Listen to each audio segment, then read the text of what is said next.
This is the latest replacement facial interface for your Oculus/Meta Quest 2 from Kiwi Design that sees them making some changes to what was already one of the best accessories for your Quest headset. So how does it compare to their previous version or the Quest one that comes out of the box and against the fitness version from VR Cover? So all these questions and more will be answered in this video so that by the end of it, you'll know whether you should go out and get it for you.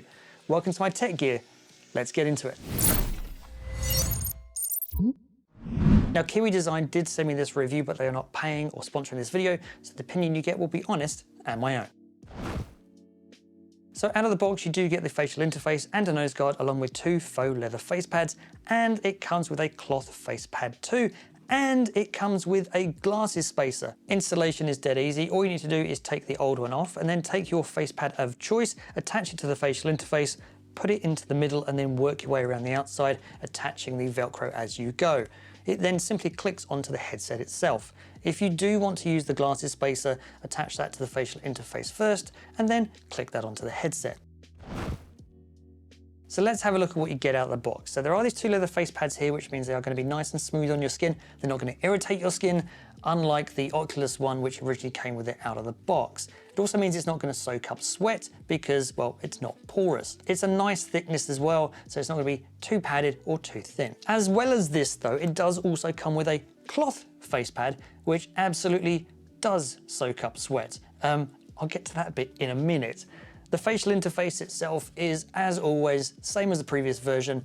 Awesome. It is completely vented top and bottom, so that's really going to help hot air come out the top of the headset. It's going to encourage cold air to come in from the bottom, which is going to help 2 things. 1, it's going to help you sweat less in your games, and 2, it's going to help stop your lenses from fogging up. And it also comes with a glasses spacer here, so if you do wear glasses, that's great news for you.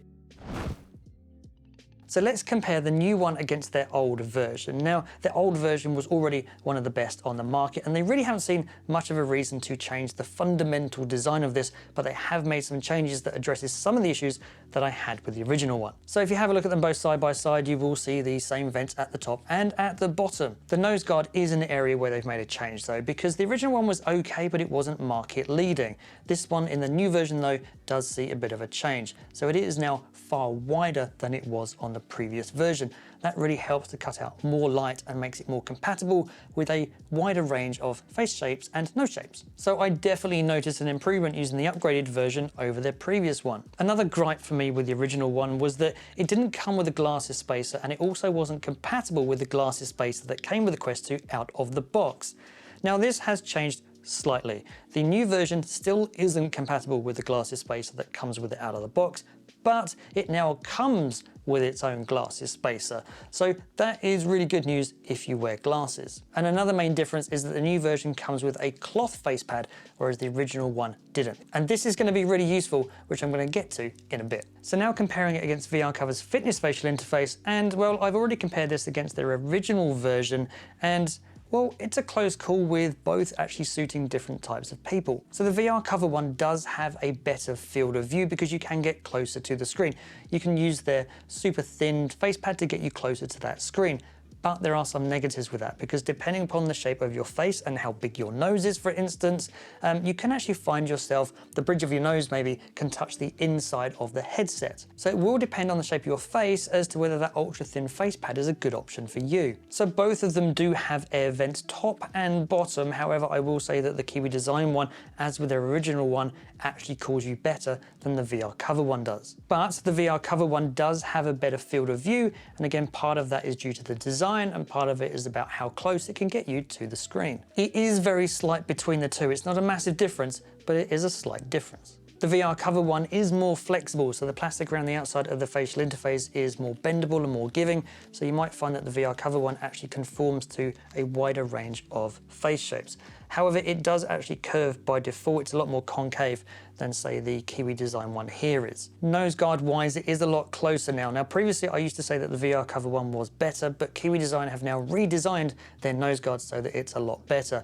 So I'd probably say it's a tie between the two. Face pads wise, there is a difference here as well. So the Kiwi Design one has 2 face pads, but they are the same thickness, whereas the VR Cover one has a thick and a thin one. So There's probably more adaptability to this one, but I do find that the face pad on the Kiwi Design one is that kind of Goldilocks. It's that perfect in the middle. It's not too thick, it's not too thin, it's just right. And glasses spacer wise, the VR Cover one doesn't have one with it, but it doesn't need to because it is compatible with the default glasses spacer that comes with the Quest 2 out of the box. However, the Kiwi Design one isn't compatible with the one that comes out with the box, so they've gone and provided one themselves that comes with this facial interface. So you do get one, but you now have to pay extra for it. And comparing it to the stock interface that comes with the Quest 2 out of the box, it really is night and day between these, because the stock interface for me is pretty much a flat no. Well, almost a flat no, because there is fixed foam here. It's going to soak up sweat if you don't have a cover on the top. You can't remove it. You can't easily wash it. It is literally irritating. And I do mean literally irritating. So when it originally came out, it caused so many skin irritation issues that Oculus now provide a silicone cover with the Quest 2 out of the box, which certainly helps. So if you're not playing lots of fitness games or fast action games and you play more sedentary games like Cubism, for instance, then actually this isn't a bad option now, and you probably are going to be fine with it. But for everybody else doing anything else, this has to be a no. Get something else, get anything else. And here I think the Kiwi Design one, well, it just wins hands down so easily compared to this. Get something different, your face will thank you for it.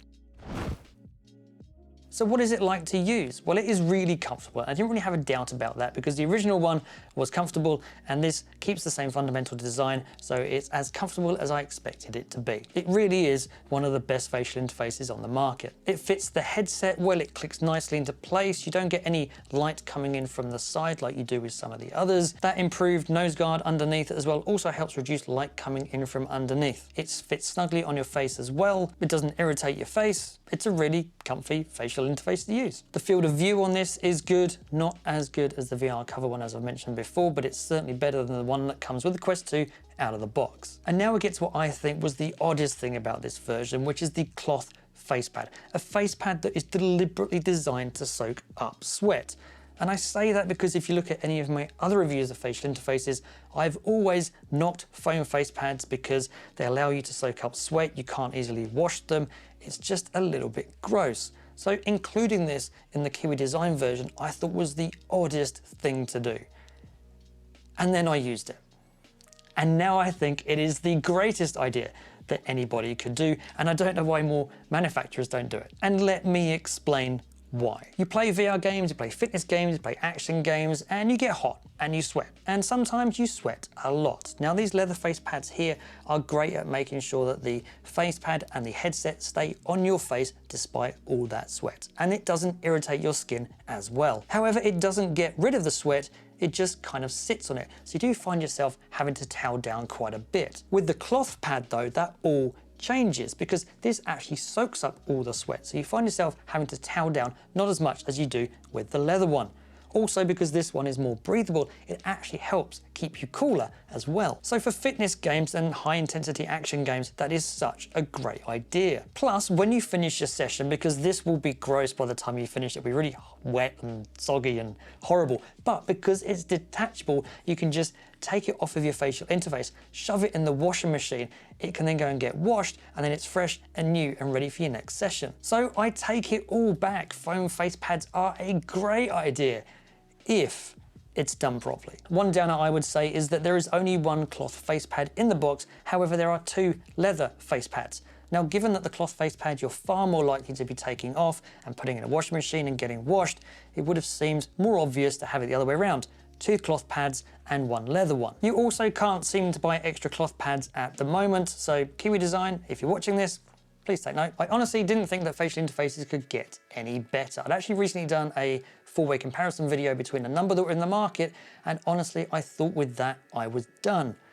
Apparently, it appears not. I really do think it's a two-horse race though between VR Cover and Kiwi Design. Both companies make some cracking accessories for the Quest 2. The fitness version from Kiwi Design though really does make a significant game-changing experience for a certain type of player. If you are heavily into fitness games or you sweat a lot in games, then that cloth face pad really does make a massive difference. And for that type of person, I would definitely recommend this Kiwi Design upgraded fitness facial interface. For everyone else though, it's a little bit harder, and mainly that's down to price. Before we get to price, my previous comparisons between the VR cover and the Kiwi design largely hold true. If you have a more curved face and you want a better field of view, then the VR cover one is a better choice. If, however, you have a flatter face or want better cooling, then the Kiwi design one is a better option. Now, when I'm talking about fit here, I really am splitting hairs because I have used both of these, and both of these fitting me have been absolutely fine. Now, the price, however, for some people might sway it because the Kiwi design upgraded version is going to cost you $46 with the cloth face pad. If you don't want the cloth face pad, you can knock $10 off it and you can get this for $36. Compared that to the VR cover one, this one only costs $29. So that difference is largely to the fact that Kiwi design comes with a glasses spacer, and it also comes with the additional cloth face pad if you get the $46 version. So price might complicate it a little bit for you, but we are only talking about a few dollars here or there. So I would say get the best one that's right for you rather than just get the cheapest. I hope this has helped you decide which facial interface is best for you. I will place purchase links to all of them in the description down below for you, so you can go check them out for yourself. If you'd like to customize your Quest 2 even more, then be sure to check out some of my accessory reviews for the Quest 2 up here. Thanks for watching. If you have enjoyed the video, please don't forget to like and share it. Consider subscribing if you're not. And as always, see you in the next one.